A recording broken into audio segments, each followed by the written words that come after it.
Ndinoda kureurura kupengesa mwana wehanzvadzi yangu nekumuitisa bofu. Pakashaika hanzvadzi yangu nemudzimai wake mutsaona yemota, ndakaitwa musara pavana wemwana wake mukomana.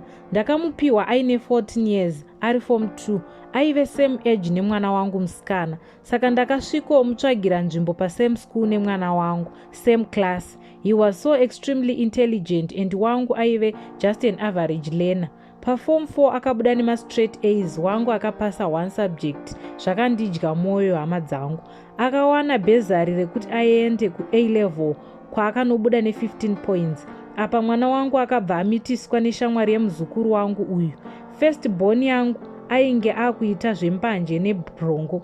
Vana vangu vese vainge vandinyadzisa zvakaita kuti ndive bita nelife.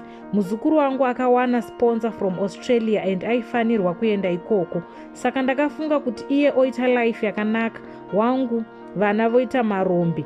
Kana ndakaenda kune vamwe sekuru kumbare, vakanditi ndiuye nehembe yake. Vakaigadzira vakati ndiende ndinoikanda kumukuvisi yoyerera nemvura, ndokuenda kwaiitawo pfungwa dzake. Vakazondipa mushonga wekubikira ndokuzopofomara kwaakaita. Akangomuka achiti haachaoni, apa akungomhanya nemaraini achikumura hembe. Ndakatozomuendesa kunochengetwa mapenzi, asi mwoyo wangu wakurwadza nekuti kubva ipapo ndinongorota hanzvadzi yangu achinditandanisa kuhope. Ndakadzokera kuna sekuru, vakati hapana zvavangaite nekuti pfungwa dzake dzakatoyerera nemvura.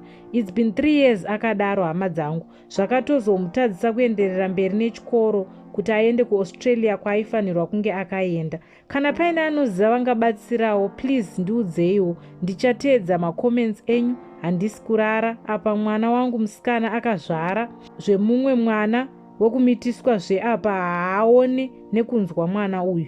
Ndofunga Mwari vari kundiranga matadzo angu. Ndibatsireiwo hama dzangu ndisunungure muzukuru wangu uyu.